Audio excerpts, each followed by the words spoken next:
Today's podcast is brought to you by our friends over at itpro.tv. You can find links in the description below to learn more. Yes, you can. Oh, wait, there's more. Yeah. So they shot the bald billionaire into space, so it sort of spreads. Have you seen, as predicted, there's a lot of memes about this. Have you seen many of the phallic styled memes that have come about? Especially the best ones are related to the Austin Powers, where Yes. to keep it family friendly, the phallic symbol on the radar is very similar to Jeff Bezos' rocket. And I can't believe nobody looked at him and said, "Hey Jeff, you know what that?" And he's, "Nope, maybe I don't tell him." Well, if it helps, it was a small rocket, so It was kind of cold in the upper atmosphere, I think. Anyways, here we are. As Paul wrote up this morning, and I had to respond to him on Twitter. It says, Microsoft issues workaround for a new Windows vulnerability, and unfortunately, it's not Biomac. But unfortunately. No, it wasn't Walter Mossberg issuing this advice. It was Microsoft. Yeah, I don't know. This is kind of esoteric. It's like if you're using volume shadow copy service and your PC has otherwise been exploited to give someone local access, they could gain access to the folder those shadow copies are in and then thus gain access to system privileges, be able to run code, create folders, delete files, et cetera, et cetera. So anyway, this is a workaround. This is unfolding. So Microsoft has acknowledged it. They've issued a workaround. I'm sure there'll be a fix at some point. The workaround is don't use volume shadow copies. If you are relying on that or using a third-party backup solution that uses that, you may be out of luck right there. But if it helps, a little hand-waving. Look, Linux has a couple of similar vulnerabilities as well. So, grass is always greener and whatnot. yeah. Does that make it better? I don't know. No, I don't know. I don't know if it does. Yeah, I mean, whatever. the world is not going to run a Linux desktop operating system en masse. It's just, I will bite my tongue because it'll happen issue, right? eventually. But Windows is here, so you kind of got to deal with it. And Microsoft is now. It's been a rough month for them. Yep, it's a couple of months really. Yeah. I mean, the printing stuff I think dates back to May. Yeah. But we'll get it. We'll get it right. Eventually, I think the fix is we all got to go back to dot matrix printers, and then that'll solve everything. I did enjoy peeling the side off of them. It's a loss. That was like our generation's bubble wrap. Yeah, I could see that. I was going to say your generation's lead paint, but it's slightly less toxic. Yeah. Anyways, Teams is rolling out. That was sort of a big-ish thing yesterday, but there's a couple things to note. First of all, it wasn't with a new build of Windows. Microsoft is just, here's the app, and off you go. Which makes, here's a question, Paul Thurrott. Here is a question. Will this app run on Windows 10? Of course. Yeah. Of course. Yeah. No one said that, but of course it will, right? I can't imagine why. And do you know, have they ever detailed what they're using to build this? I know they are not using Electron, but do you know? I believe it might be React. React. Okay, that makes sense. Like a web. Yeah. Okay. I wrote it up at one point, but hold on, I might be able to find it. Petri? No, that makes sense. It's still web technology, so I guess React probably has a smaller footprint than Electron, which seems to upset everybody. Hold on, I'm gonna find this. I think Microsoft Teams is the real reason they raised the system requirements for Windows 11. So the app is moving away from Electron to Edge WebView 2, and that Angular is gone, and the app is now running on 100% React. React, okay. There you go. Well, there you go. Life is a highway all day long. I don't know. So, anyways, I started reading my own post. I'm like, did I write? Yeah, I wrote all this right. Oh, this is really well written. Yeah, it's reward this author. So we've got that going on. There was something else I was going to tell you, and now that you threw me off. Was it the direct storage thing? Speaking of things that will also be coming to Windows 10. Look, if you want a new UI, Windows 11 is great. If you don't like it, Windows 10 is pretty much it. But I mean, the store is completely different, right? Oh, it's the same store. Yeah. Yeah, but I mean it's just the same thing.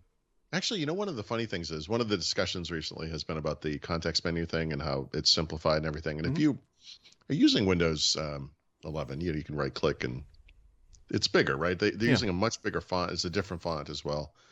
It's a little cartoonish looking, actually, I have to say, on this computer, but whatever. It's got acrylic going on. It's nice. Yeah, I use Windows 10 a lot still because I have to review these laptops, and I right clicked on a laptop I was just bringing up to begin testing on, and I got to say, the little, as long as it's not personalized, right? Like if you have NVIDIA, you probably have 2 extra entries in there. You can install apps that add stuff to it. On a clean computer, the version in Windows 10 is actually quite a bit smaller. It has fewer items in it, and it's smaller. And it's like, okay, I don't know. As long as they shoot for consistency and eventually arrive there, I'll be okay with it. But as I demonstrated yesterday on Twitter, consistency, not a Microsoft strong point. But something that is consistent could be your skills in the new hybrid world of IT. itpro.tv/ring for a free offer for First Ring Daily listeners, because itpro.tv is an upskilling platform. You can go educate yourself. They've got tons of content that feels more like a conversation, less like a classroom. And as we move further and further and further into the world of hybrid IT, itpro.tv is there to help you stay educated. Oh! I feel like you should say edumacated. I know what I was going to bring up. Mm-hmm. I want to make sure I get this right. Mm-hmm. Microsoft has announced SharePoint Server Subscription Edition. Oh yeah, that is a real product. It's not SharePoint Server 2022. It is quite literally called Subscription Edition. Alphabetically, that product is right in front of TikTok in a document called Topics Paul Will Never Write About. I saw the headline or the name of it, and they kind of casually announced it. This is like an on-prem version of SharePoint, right? Yeah, there's no more on-premises server, and they go through. Do you miss the 90s? Well, let me tell you something, folks. Listen, you will just watch that Bill Gates video. You're jonesing for the 90s again. We've got the SharePoint for you. Yeah, I can't imagine this one's going to cost any less at the end of the day, because they make some vague terms in here about, hey, you're going to avoid that big upfront cost that you get with each version. You're going to spread it out over 3 years. Exactly. You're going to pay it now annually. It'll be less, but when you put it all together, I guarantee for 5 years, it's definitely going to be more than you would have paid in that one lump sum. Yeah. The blog post should have started out with, have you ever bought a car or a house? Well, SharePoint is exactly like that. It's really expensive, and you just don't want to pay for it all at once. Yep. Yeah, but you could. Yeah, I was gonna say a lease. I don't know where. Yeah, it's more of a lease, I guess. Yeah. So we didn't get. I was actually surprised we didn't get a build yesterday. I was hoping we would. I was too. I literally checked all day long. I checked as soon as I got up this morning. Confused. There's no build, but it will happen today or maybe tomorrow. So we'll get one. Netflix 20H. What do they call it? 21H2 build. If you want that kind of thing. Okay. Netflix also announced that they're going into game. We already knew this was coming, but Netflix officially said we're going into the gaming market in some capacity. So they had a rough quarter. Yeah, I mean, yes and no. I mean, they made some pretty good points about competition and how they've been dealing with Amazon for 11 years and Hulu for 9 years, whatever the terms are. But I think the knee-jerk reaction to Netflix is getting into games is like, what? But I guess, when the way they describe it is like, these are things that compete for the same eyeballs. They have done some interactive stuff. There's a Kimmy Schmidt, I guess it's a movie or whatever that it's like a choose your own adventure thing, which I've not tried. I don't know what that's like, but, and they're going to start with mobile mostly, which kind of makes sense. I guess you're out in the world. I don't know. Yeah, I guess you stream videos. You could stream. I don't know. I guess the good news is, whatever you think of this, it's just going to be a perk of your existing subscription, right? So, it's not something like you would have to go subscribe to separately, which I think would have failed immediately. It's just going to be another thing you get for what you're already paying. So it's okay. probably still be better than Stadia. You know, I mean, too soon. Wow. Yeah.